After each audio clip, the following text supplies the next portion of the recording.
Your outcomes in life are often a lagging measure of your habits. We think the thing that needs to change is the bank account or the test score or the number on the scale, but actually the thing that needs to change are the habits that precede those outcomes. Rather than making the goal the default, the thing that you focus on almost exclusively, let's make the system the default, and then only check in on the goal occasionally to see if we're moving in the right direction.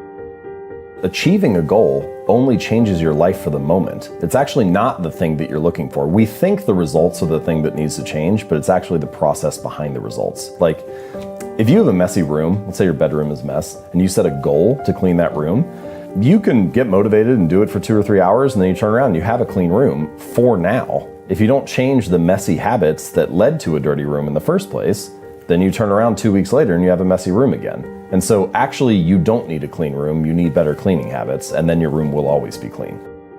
You don't need to lose weight, you need better eating habits, and then your weight will always be around where you want it to be. You don't need more money, you just need better financial habits, and then you'll always have enough money to manage the thing that comes up. And I think that's one of the reasons why small habits matter so much.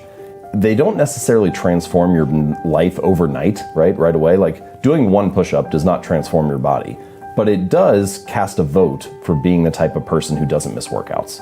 Or meditating for 1 minute might not give you an immediate sense of calm in your life, but it does cast a vote for being a meditator. The real goal is not to run a marathon, the goal is to become a runner. The goal is not to write a book, the goal is to become a writer. Because once you've adopted that identity, you're really not even pursuing behavior change anymore. You're just kind of acting in alignment with the type of person you already see yourself to be. It's kind of like true behavior change is really identity change. Because once you've changed that internal story, it's way easier to show up each day. You're not even really motivating yourself that much to do it. You're just like, this is who I am now.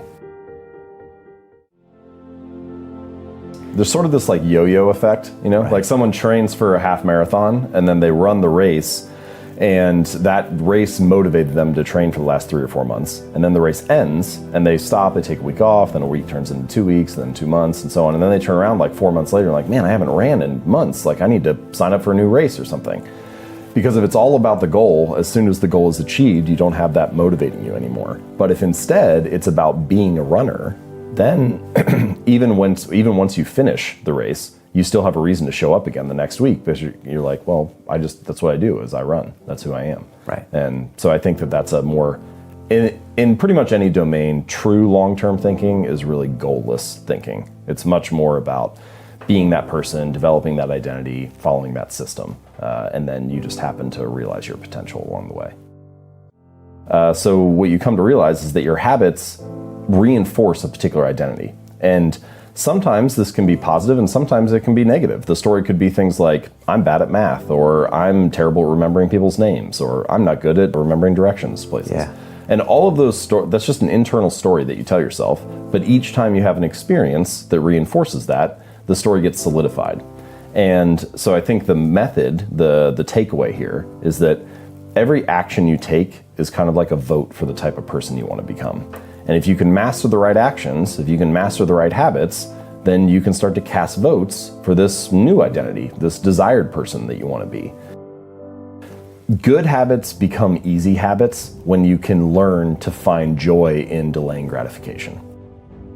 There's no rush. Build for the long term, guys. It's as if they're standing at the foot of a mountain. They can see the summit. They can see the thing they want. I want to make an impact.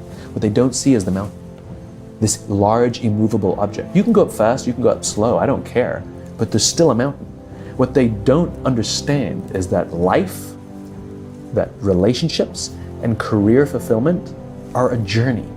There's no app for that. I got nothing. You gotta go through the slow, plodding, annoying, meandering process called career and life. Everything in my life, when something got hard, I quit. I wasn't great at reading, I wasn't great at writing, so I just quit. I couldn't catch on as fast as you. I had to work harder than you, so I quit. Like, man, if I could just go that distance, that extra mile, to just go, just to finish. I want to feel victory, and victory for me wasn't winning, it was just finishing. This is one of the things that's challenging about building better habits, is that they're very easy to dismiss on any given day, right? Like, what is the difference between eating a burger and fries for lunch or eating a salad? Not a whole lot on any given day. Your body looks basically the same in the mirror. The scale hasn't really changed. It's really easy to dismiss it in your mind and say, oh, this is kind of insignificant. But you turn around 2 or 5 or 10 years later and you realize, oh wow, those daily choices really did add up. It's just much harder to see on a granular basis.